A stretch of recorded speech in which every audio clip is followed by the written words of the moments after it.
Dr. Dean, we're at the Health Freedom Expo, and let's start with your book, Death by Modern Medicine. Just how big of a problem is quote unquote correctly prescribed medications? Well, the stats are actually growing year by year. When I first did the research for the book, that was 2003. It started as a paper, Death by Medicine, and it's available all over the internet. So from there, I went on to write the book and collect more statistics. And what I found is with government databases and peer-reviewed journals, I tabulated about 750,000 people dying annually, inadvertently, inappropriately, with no reason for these deaths except that they'd been involved with the healthcare system. And what's interesting is just this past week, and we're here in March 2012, we've had a story come out about a Scripps Institute research study showing that 500,000 people died in 2010 from the use of sleeping pills alone. So what does that mean for my statistics? For adverse drug reactions, I got 300,000 people, inpatient and outpatient. And now we're talking about 500,000, 500,000 people just from sleeping pills alone. So I obviously didn't have all the statistics, and the problem is even worse than we ever imagined. And what's astounding is, besides Death by Modern Medicine, I've written many other books, one of which is The Magnesium Miracle. And what we know about magnesium is if you take it for stress or for panic or anxiety or sleeplessness, it cures that problem. So why don't we know about the choice to take magnesium instead of sleeping pills that are killing people?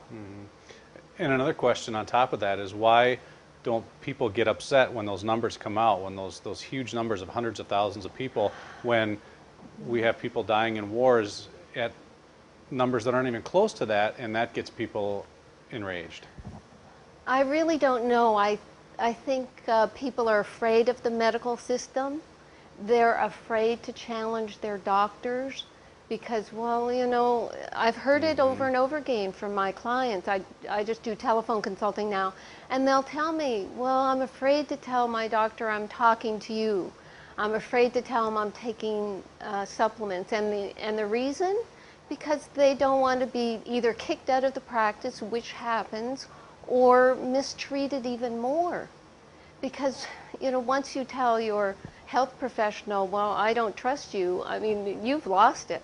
So people, I think, are scared, which is, I mean, that is really almost immoral, criminal to think that you can't even tell your healthcare professional, well, you know, I'm taking these 5 drugs for my high blood pressure. It isn't working. You know, don't you think I should use some magnesium? And what's even more astounding is when you look at the research. I know one team of researchers in magnesium who've done 1,000 studies, and they're just despondent because they can't get the word out. So you look at what magnesium does, and just the scenario of someone under high stress, they go to their doctor, their blood pressure's high. Instead of doing a 24-hour monitor or, you know, making them come back several times to check it, oh, well, you've got high blood pressure. Yeah, you know, you're that age. Okay, we'll give you a diuretic. A diuretic drains out magnesium. They come back, then 2 weeks later, their blood pressure's worse. Oh my gosh, we caught you just in time. Now, I mean, to say in the beginning of this that stress is what causes the blood pressure to rise in the first place, because stress will tighten up your blood vessels and lead to the blood pressure. So the first treatment should have been magnesium. Instead, it's a magnesium wasting diuretic.